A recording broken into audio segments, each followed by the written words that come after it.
Atenção, gente. Após 3 dias de buscas, equipes da Polícia Civil e também do Corpo de Bombeiros de Colíder, a nossa colidinha lá no Nortão, na MT-320, a caminho de Alta Floresta, as equipes localizaram o corpo do Davi Heitor, de 5 anos, assassinado pelo ex-companheiro da mãe dele, ou seja, assassinado pelo padrasto, né? Por telefone, eu converso com o delegado Breno Palmeira, responsável pelas investigações. Doutor que está conosco por telefone, né? Doutor, primeiramente, bom dia. Um caso muito sensível. Ontem todos nós aqui nos emocionamos, do operacional à redação aqui do Cadeia, diante de uma história como essa, um caso esdrúxulo como esse, né? O José Edson Santana, de 33 anos, que confessou o crime com frieza e sem demonstrar qualquer sinal de remorso. É isso mesmo, doutor. Estamos diante de um homem que não sente nenhum sentimento, não sente nada, nenhuma reação, nenhum senso de arrependimento em relação ao que ele fez com essa criança, doutor. Bom dia. Bom dia, Daniel. Exatamente, né? Ele demonstrou uma frieza sem tamanho. E eu fiquei até espantado com a frieza dele, porque no seu interrogatório, acho que teve que perguntar 4 vezes para ver se ele se arrependia do crime. E de tanto eu perguntar isso, eu acho que ele entendeu que eu queria ouvir do ser humano, ele dizia que se arrependia. E aí ele disse, me arrependo. Ele voltaria no tempo, faria diferente, eu voltaria. Mas no semblante dele, uma pessoa normal, tranquila, indiferente de ter matado um ser tão inocente quanto a criança de 5 anos. Ele alegava primeiramente um branco, que tinha sofrido um branco, que não lembrava o motivo, mas lembrava que seria matado, né? Sufocando a criança até ela desmaiar, né? Debatendo por alguns minutos. Isso ele conseguia lembrar. O que ele fez?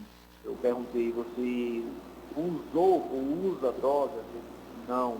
Você bebeu? Ele disse, não. Você tomou algum medicamento? Ele também negou se ele tinha tomado algum medicamento, ele já estava são. Só tinha a frieza dele. Mas, ao encontrar o corpo da pequena criança, nós localizamos próximo a ele uma carta. E ele deixou próximo do corpo, explicando um motivo, que dá a entender que seria uma vingança contra a mãe. Isso seria exatamente o motivo dessa crueldade. É uma pessoa que não tem nada a ver com isso. Tá, mas delegado, uma vingança por qual motivo? Por que ele escolheu justamente a criança? Essa vingança é pela separação? Ela não queria mais voltar com ele? Muito provavelmente pelo término. A gente está investigando mais para desenvolver mais elementos, mas muito provavelmente pelo término. Meu Deus do céu. Delegado, como ele fez para atrair essa criança, já que ele era uma pessoa de confiança dessa criancinha, né? Até pelo convívio, a ponto da criancinha seguir com ele para as margens desse rio.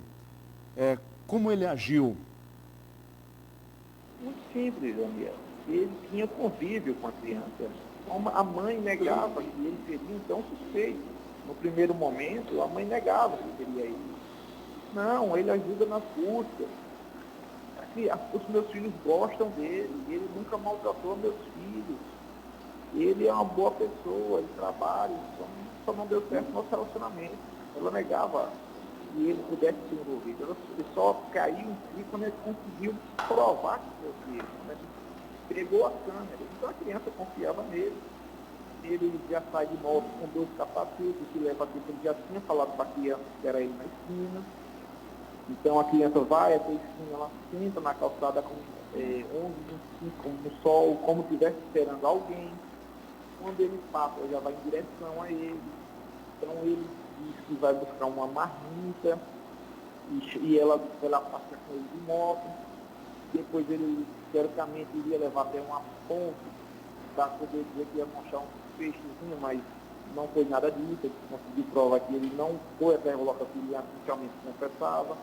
Em um lugar muito mais próximo, ele consegue, pela câmera de segurança, ver o tempo que ele foi, o tempo que ele voltou. Ele foi com a criança, volta com a criança. Então a gente consegue precisar que o tempo que ele levaria até a ponte que ele informa, são 30 km por centro, ele não conseguiria ir executar um crime bárbaro de voltar em 40 minutos, que foi o tempo máximo que ele levou para fazer. Porque 12 e 10 ele já estava na casa da vítima, da mãe da vítima, fazendo uma ligação. Como 11 e 25 ele leva essa criança, 12 e 10 ele já estava de volta. Então ele não tinha como fazer esse trajeto de 30 quilômetros, matar e voltar mais 30 quilômetros em tão pouco tempo. Doutor, ele explica como ele agiu depois de ter matado a criança, porque, gente, estamos falando aqui da essência da maldade. Essência da maldade. De agora em diante, esse será um dos exemplos que o dia que eu tiver de explicar a essência da maldade, vai ser esse caso aqui. Vai ser esse caso.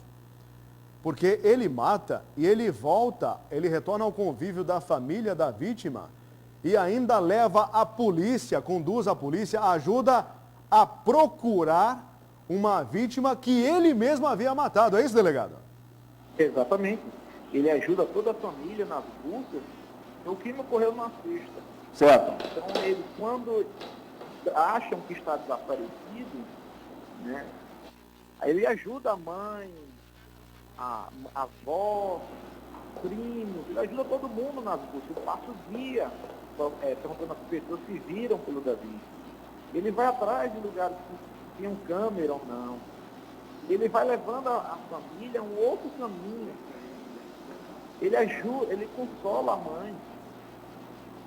Mesmo ele já sabia que ele tinha matado. Certo, certo.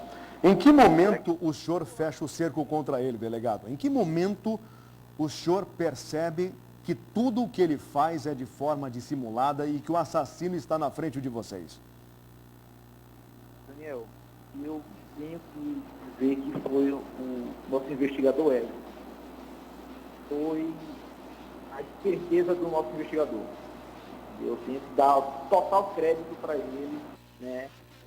E de manhã a gente estava indo junto, né? A mídia daqui estava acompanhando a gente procurando as câmeras. Mas aquela esperteza, aquele negócio de foi o nosso investigador Everton. É ele que teve algo, não sei, a experiência dele. E ele disse, esse cara, ele é frio, eu acho que ele tem alguma coisa, eu não sei se foi ele, mas pode ter algum envolvimento. Eu digo, calma, não vamos prender ninguém inocente, calma. Vamos atrás das câmeras e vamos provar. Aí a gente começa a procurar as câmeras. Quando a gente pega a primeira câmera de frente da casa, a gente já consegue ver a criança indo até a esquina e ele saindo da casa dele, com a moto de um amigo dele. E não faltou o serviço. Aquele dia, naquela sexta-feira, era para ele ter ido trabalhar. O amigo que ele usa a moto, não faltou o emprego, foi trabalhar, deixou a moto em casa. Ele pega a moto, tem autorização do amigo, pega o capacete, está com as roupas que a família reconhece que era dele, e ele também reconheceu que era dele, e ele vai e pega a criança. E nas outras câmeras ele consegue fazer a trajetória dele. Com isso, a gente vai indo procurar ele. Ele já tinha agora os vídeos que provam que ele levou. No primeiro momento ele nega, diz, não fui eu, não fiz isso, eu ajudo. E inventa um monte de desculpa. Quando a gente mostra, e quem é essa pessoa que está levando a criança? Aí ele percebe que é ele. Ele não tem mais como escapar, porque ele já tem a roupa dele, já tem a característica dele. E aí ele diz, não, fui eu, mas eu levei a criança ali. Ele não disse que matou. E aí diz, não, então diga onde é que está a criança. Depois que a gente vai em busca da criança, e a gente consegue, não tem como ele levar uma criança nesse local para deixar que alguma coisa seja com essa criança. Aí quando ele admite, não, é que eu toquei a criança, matei, joguei no rio. Sendo que também era, depois a gente consegue perceber que é mentira, mas que ele não jogou no rio, só escondeu em outro local muito mais próximo. Delegado, só para a gente fechar aqui, até em função da sua agenda também, eu sei que é muito corrida até para fechar o inquérito desse caso, quais crimes esse monstro vai responder pelo nosso ordenamento jurídico, doutor? Ele vai vai responder por o homicídio qualificado, pela crueldade, né, pela asfixia pela criança e pela dissimulação, né, porque ele ludibriou a criança com um apetrecho, né, um engodo de dizer que iria levar a criança para passear de moto, seja para ele buscar a marmita dele como ele alegava, seja para ir ver os peixes, e enganando a criança nesse passeio e levando a criança até a morte, né? Dentro de simulação.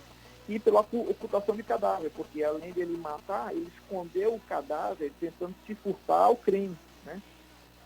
Então, esses são, a princípio, os crimes. A gente ainda vai trabalhar com possíveis outros crimes, eventualmente um sequestro, uma subtração de menores, ou algum outro crime que ainda esteja obscuro. As investigações ainda vão avançar, ainda a gente tem algumas coisas já pendentes, algumas informações, para que ele consiga apurar se ainda tem mais algum crime.